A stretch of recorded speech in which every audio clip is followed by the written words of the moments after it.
Hola, ¿qué tal? Bienvenidos a una nueva emisión de América Ahora. Les saluda Xu Xin desde Beijing. En la próxima media hora nos adentraremos en algunos ámbitos de la realidad que actualmente se vive en México. Primero analizaremos un preocupante fenómeno para los expatriados afincados en la zona del lago de Chapala, antiguamente un enclave pacífico en el estado occidental de Jalisco, y ahora otro ejemplo de la inseguridad y la violencia que sacude al país. Luego conoceremos a un escultor que está utilizando el arte para apoyar a los migrantes centroamericanos en su odisea a través de México para llegar a Estados Unidos. Por último, conversaremos con una profesora de danza que está consiguiendo grandes resultados para sus alumnos, tanto dentro como fuera del estudio. Quédense con nosotros, comienza América Ahora. La criminalidad está en ascenso en una localidad mexicana popular entre expatriados. Una enorme escultura en forma de coyote sirve de guía a los migrantes a su paso por México.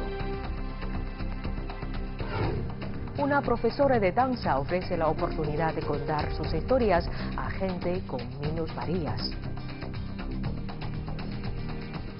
En la última década, la oleada de violencia que se vive en México se había restringido a ciertas zonas en el sur y en el norte del país.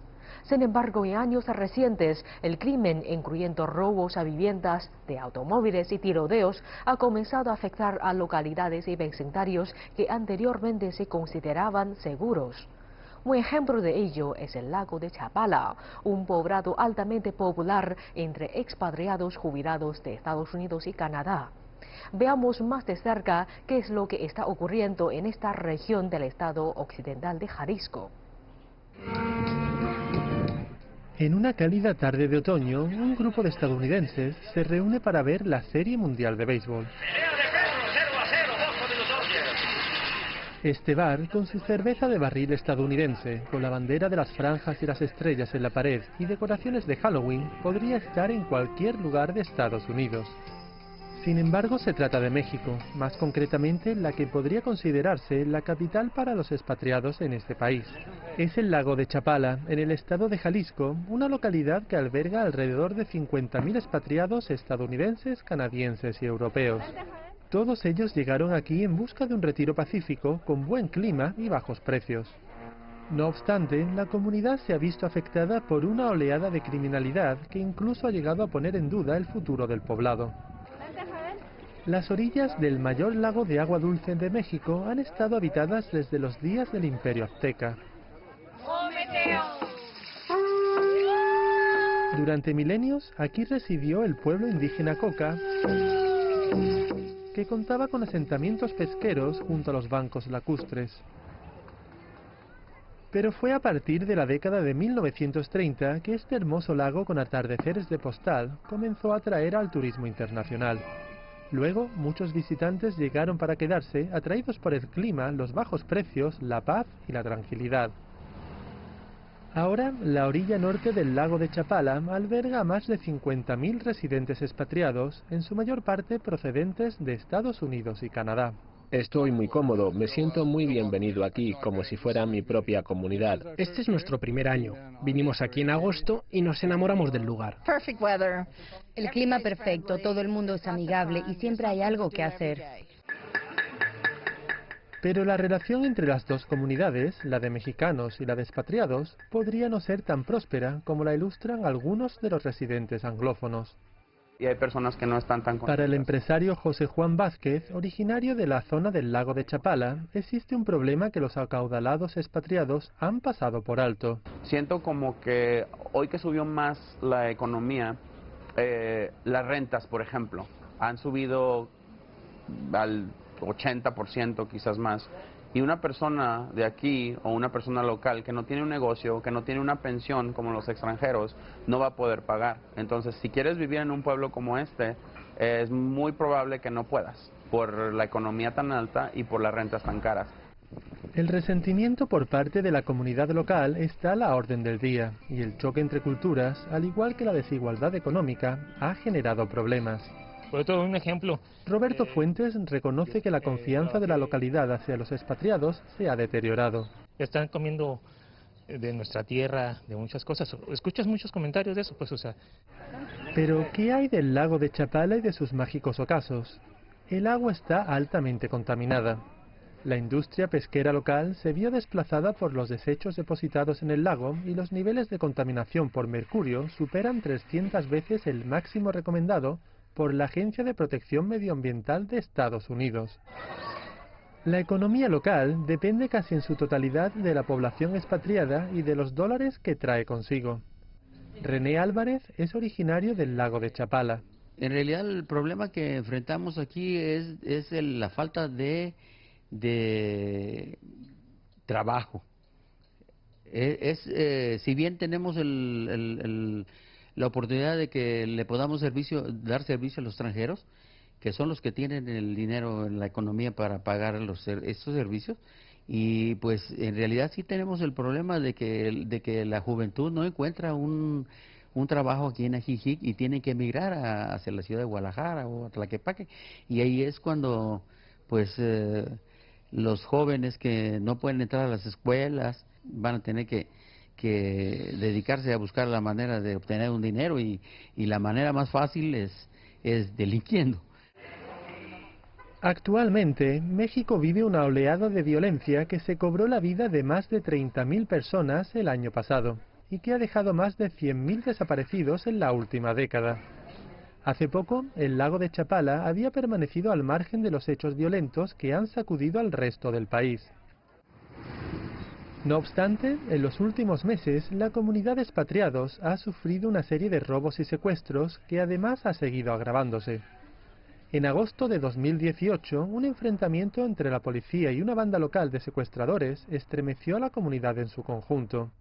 El jefe de la policía local, Amador Baena, está al tanto de estas cuestiones. El delito que aquí estamos observando, le digo que acabamos de llegar y lo hemos estado observando, es el robo a casa-habitación y el robo de vehículos, pero de modelo atrasados. Se detuvo una banda de secuestradores aquí en Chapala, con la participación de la Fiscalía, que fue la que llevó el operativo. Nosotros los apoyamos y se detuvo esa banda. Hemos detectado, a veces hay colusión, los vigilantes con los que andan robando en los fraccionamientos o en los centros comerciales. La pareja de expatriados canadienses, Ruben y Berit Peterson, llevan instalados en Chapala desde hace 2 décadas. Pero en los últimos 18 meses, su vivienda ha sido robada por delincuentes en 2 ocasiones. Peor aún, cada uno de los incidentes ha sido más violento que el anterior. Estaba descansando en la habitación y había cerrado los ojos por 10 minutos, según recuerdo. Los abrí. No había oído nada porque todo estaba en silencio, pero un extraño estaba delante de mí. Le dije, no te conozco, nunca te había visto antes. So I said, I don't know you. I have never seen you before. And he just went, shh. Y él me pidió que me callara. Me tomó de la mano y me quitó los 4 anillos que tenía. Después de eso grité con todas mis fuerzas. Ruben se apresuró al oír los gritos de su esposa. Él sabía que lo había sorprendido, vino hacia mí, yo estaba junto a la puerta, él llevaba un cuchillo en la mano derecha, por lo que lo tomé de ahí y no lo dejé ir. En cuestión de segundos me derrumbó y quedé en el piso. La experiencia de Ruben y Berit no es la única. De acuerdo con la Sociedad del Lago de Chapala, una organización gestionada por la comunidad local de expatriados, los robos contra expatriados vulnerables se ha disparado por más de 10 en un plazo de solo 5 años. Ahora pareciera que casi todos los residentes expatriados de la localidad han vivido una historia similar. De hecho, en febrero también entraron a mi casa. Se llevaron mi pasaporte y mi permiso de residencia permanente en México. También dinero y joyería, cosas que uno no puede reemplazar. Ha habido robos de viviendas en la zona, no importa a dónde vaya uno. Puedes ir a las colinas o sitios similares si te pasará algo malo. Si uno observa con atención, se da cuenta de que Chapala no es el paraíso para expatriados que fue alguna vez. Después de sufrir 2 robos en un periodo de 2 meses, Gabriel Henderson sabía que tenía que hacer algo al respecto. Para ello, estableció la primera organización comunitaria de la localidad para que vigilara su propia calle. 2 semanas antes de que tomara la iniciativa de fundar este grupo de vigilancia, una señora fue atacada en su propio hogar, la golpearon brutalmente. Hice una lista con el nombre, el teléfono y el correo electrónico de todos y les conté lo que quería hacer. Quería establecer un grupo de vigilantes y todos apoyaron la iniciativa. El esquema de Gabriel, que comprende la instalación de señales de advertencia en todo el vecindario y de líneas de comunicación entre residentes, ha sido exitoso. Hemos tenido 2 robos a viviendas y hemos atrapado a 2. Sin embargo, en un país en el que el 98% de los crímenes queda sin resolver, en ninguno de los incidentes los criminales han sido llevados ante la justicia. Gabriel admite que la comunidad desconfía de las autoridades locales. Los oficiales que habían venido a velar por la seguridad en los vecindarios en realidad eran niños de la calle a los que habían entregado armas, pero no les habían ofrecido formación sobre cómo hacer frente a estas situaciones. También había mucha corrupción. La policía local reconoce que se ve rebasada por la enorme cantidad de trabajo. Nos preocupa mucho su seguridad de la comunidad extranjera, ¿eh? No es que no hagamos nada. Aquí un promedio de 50,000 habitantes, imagínense, ahorita que llena el turismo, lo que son los fines de semana, se llega a juntar hasta 60,000 habitantes para 80 policías, pues es un gran reto cuidar a todos, ¿verdad? Estar cuidando que no haya robo de vehículos, que los robos conajeros que le llaman, que ya te robaron la cartera, que ya te cristalearon un vehículo. Ante las carencias de las autoridades municipales y el alto número de residentes extranjeros vulnerables, los criminales tienen mucho donde elegir en el lago de Chapala. Pero podría haber otra causa detrás del problema. Gabriel considera que los expatriados tienen parte de la culpa.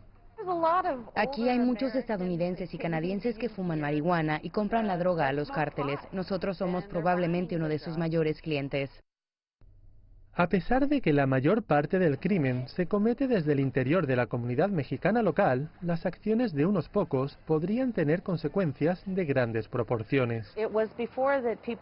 En el pasado solamente le robaban a la gente, pero ahora las personas están resultando heridas. Ha habido casos de gente que ha sido maniatada a punta de pistola, que ha sido herida. Todos ellos han decidido irse. Y aunque el crimen está a la orden del día en Chapala, muchos temen que lo peor aún esté por venir. Existe una grave tendencia de adicción a las metanfetaminas entre habitantes de bajos recursos, lo que a su vez da paso al crimen organizado a gran escala. Los comerciantes locales consideran que en vista de la actual situación política de México, la violencia podría acentuarse más. El crimen incrementa cada 6 años, lo mismo. El crimen incrementa a los 6 años, durante el siguiente gobierno se tranquiliza la situación, en la transición del cambio de gobierno no hay ningún tipo de control, entonces por eso es que incrementa el crimen. Bueno, denuncias hay diario, por robo a casa habitación. De hecho, ahorita en el transcurso del día ahorita hay 6 detenidos por robo, pero hasta ahorita ha estado calmado el municipio, no hemos tenido nada grave. Que digan, no, pues que ya nos aventaron un cuerpo o una ejecución, no ha habido nada de eso hasta ahorita. Y si la ola de violencia se agrava en México, la zona del lago de Chapala, alguna vez un lugar de paz, podría experimentarla más intensamente. Peor aún, el antagonismo entre locales y expatriados podría empeorar la situación, puesto que ambas comunidades necesitan la una de la otra. Tenemos que poner la situación bajo control. Todos deben participar, la policía, el gobierno, el alcalde, todos. Si no, las cosas podrían ser mucho más graves. Más allá de todo, prevalece la esperanza de que este microcosmos de las relaciones entre México y Estados Unidos pueda recuperarse para así establecer un ejemplo para todo el continente, y para que el enclave recobre la paz que ha atraído a tantas personas durante milenios. Cada día, miles de migrantes procedentes de América Central se enfrentan a la dura realidad de su viaje a través de México para alcanzar la frontera con Estados Unidos. Lible Gutiérrez, un artista mexicano, ha hecho de la ayuda a esta caravana de migrantes su misión. Por eso Gutiérrez ha instalado una enorme escultura en forma de coyote a lo largo de una de las rutas. Una estatua que se convierta en el soporte, aliento que necesitan en su travesía.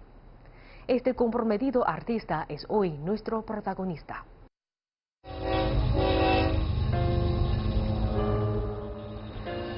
Yo creo que este lenguaje que hay antimigrante es algo totalmente ignorante.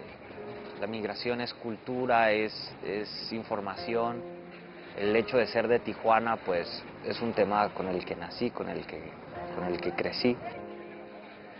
Pues estoy contrarrestando esta retórica de antimigrante, ¿no? Yo le estoy diciendo a los migrantes, bienvenidos, si quieres quedarte aquí en México, bienvenidos, hay lugares de apoyo y te abrimos las puertas.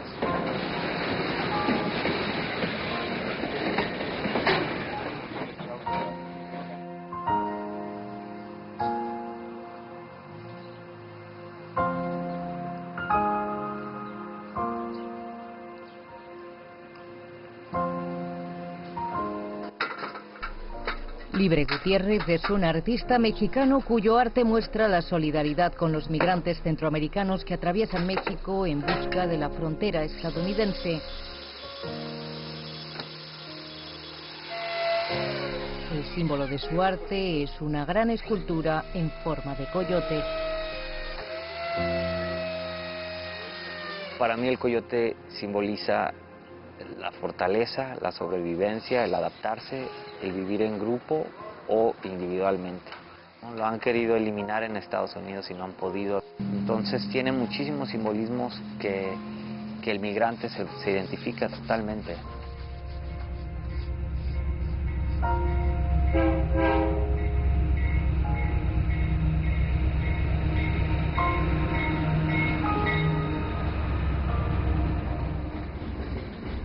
Para comprender mejor la penosa peregrinación de los migrantes y ver cómo su arte puede ayudarles, Libre decidió experimentar ese mismo trayecto en primera persona montándose él mismo en el tren más conocido como La Bestia.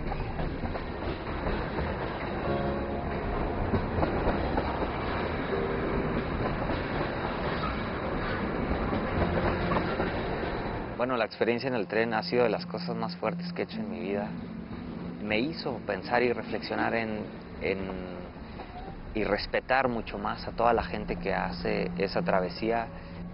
Quisiera hacerlo para ver de qué manera puedo aprender más sobre la ruta para el proyecto del Transportapueblos, para ver de qué forma puedo ayudar también.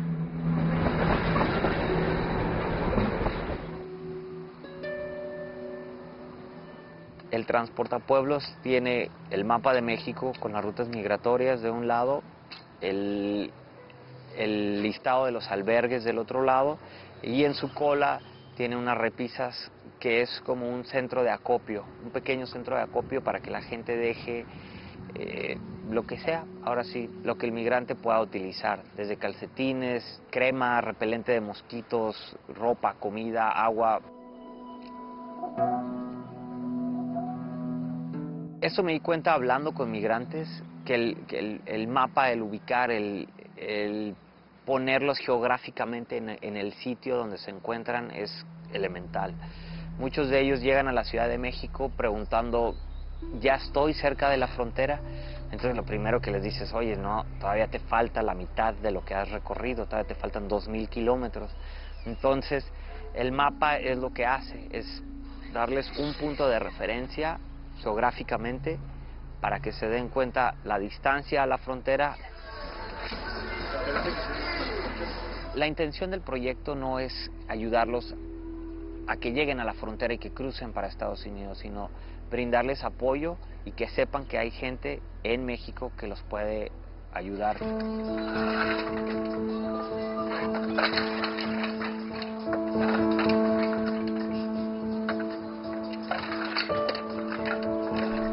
Para la construcción del coyote se necesitan varias semanas. El proyecto sería imposible sin la ayuda de la comunidad local.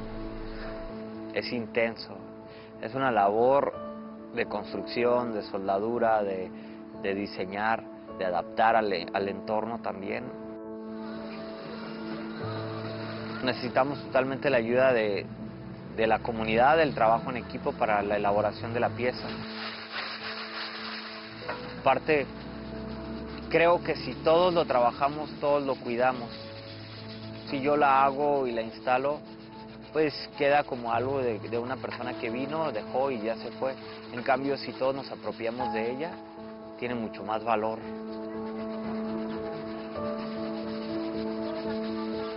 Creo que este tipo de proyectos abre un poco el diálogo a eso e involucrando a la comunidad podemos ir cambiando este discurso tal vez negativo.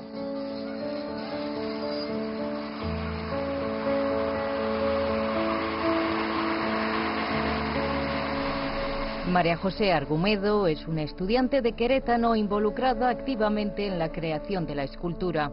Me hizo pensar en cuánta desinformación hay, ¿no? Y que eso puede ser una cosa pues muy insegura para todos, porque al final no sabemos realmente cuáles son las condiciones en las que venía la gente.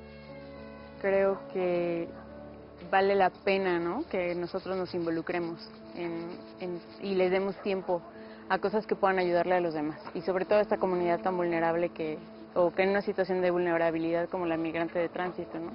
Estas cosas nos rodean todos los días, ¿no? Y que es un diálogo internacional, pero pues es un diálogo del día a día. Entonces también que la comunidad se apropie del fenómeno, se apropie de la problemática para que poco a poquito se vaya visibilizando. Entre más hablemos del tema, más fácil es que encontremos soluciones al mismo. Para mí esta pieza es simplemente dar como regresar algo, porque yo cuando he estado en otros países o en otros estados, ha habido muchísima gente que me ha ayudado. Entonces, simplemente estoy regresando el favor. Ya de por sí se encuentran con muchísimos obstáculos en el camino, que de repente salga una escultura y diga, no te conozco pero me importas y te ayudo en tu camino. Creo que eso es lo más valioso de la pieza. México puede ser el nuevo sueño americano también.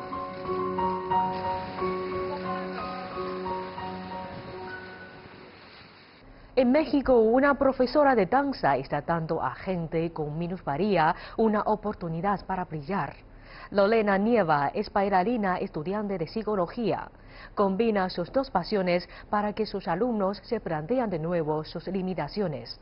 Gracias a que rompe con la rigurosidad del ballet y se centra en las necesidades de sus estudiantes, ha logrado conseguir grandes resultados dentro y fuera del estudio.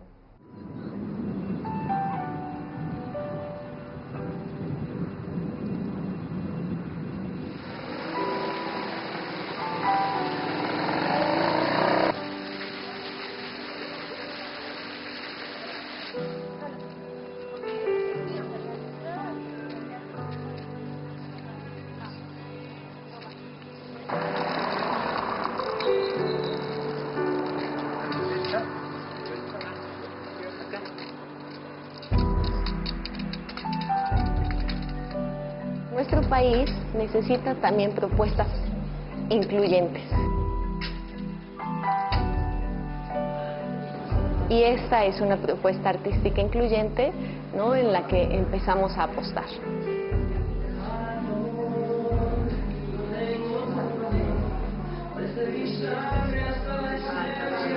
Me llamo Lorena Nieva y soy la fundadora de la compañía de danza contemporánea inclusiva de México. 1, 2, resistencia, 3.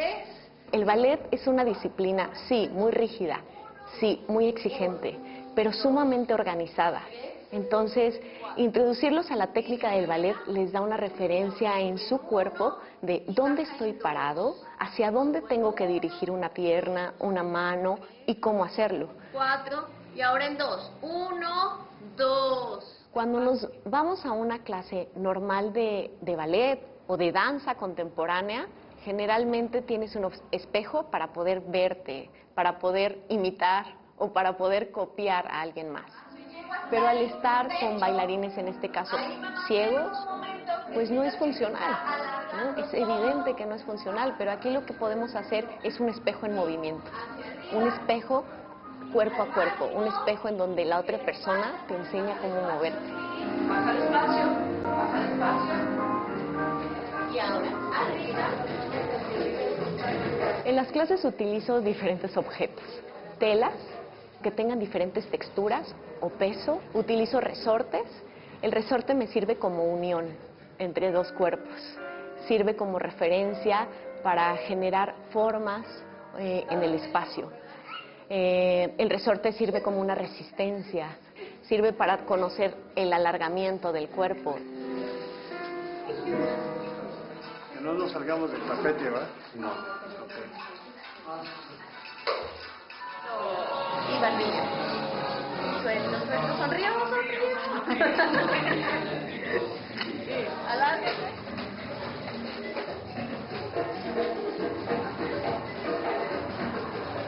Uno de los retos de la compañía es la diversidad. ¿Por qué? Porque tenemos bailarines que no escuchan, bailarines que no ven, bailarines con otro tipo de condiciones, como síndrome de Down, o también hay bailarines que tenemos con autismo. Entonces, dentro de esta diversidad, es importante tener formas diferentes de trabajo. No podemos relacionarnos o acercar la danza de la misma forma a una persona que no ve o a una persona que no oye.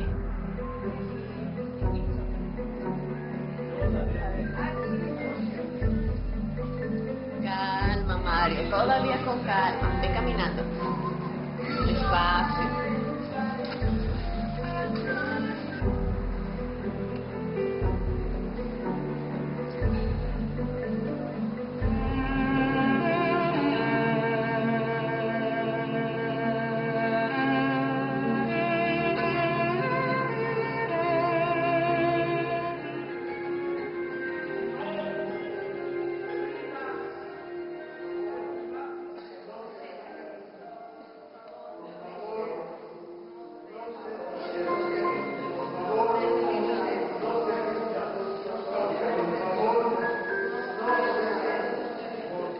El primer año me la pasé prácticamente encerrado en casa, totalmente encerrado. No quería saber nada ni de nadie. Y ahora va el público. A partir del año empecé como que a retomar mi vida ya de ciego, que es nuevamente aprender todo de cero.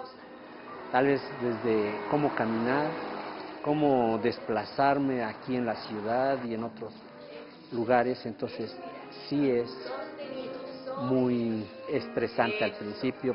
Extensión sostenida. Bien.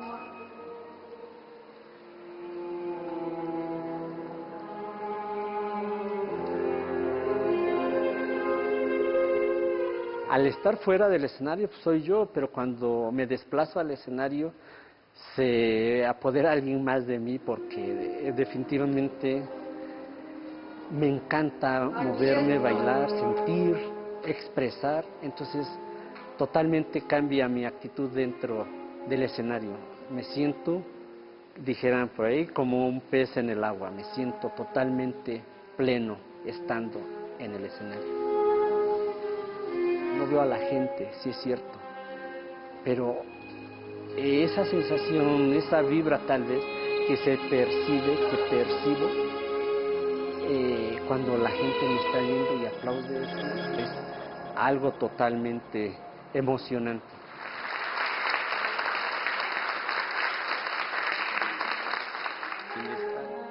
Entonces la danza les da la oportunidad que puedan contar sus historias, puedan expresar experiencias dolorosas, puedan expresar experiencias de mucha felicidad con los demás y decir, aquí estoy y si no me ves, bailo para que me veas.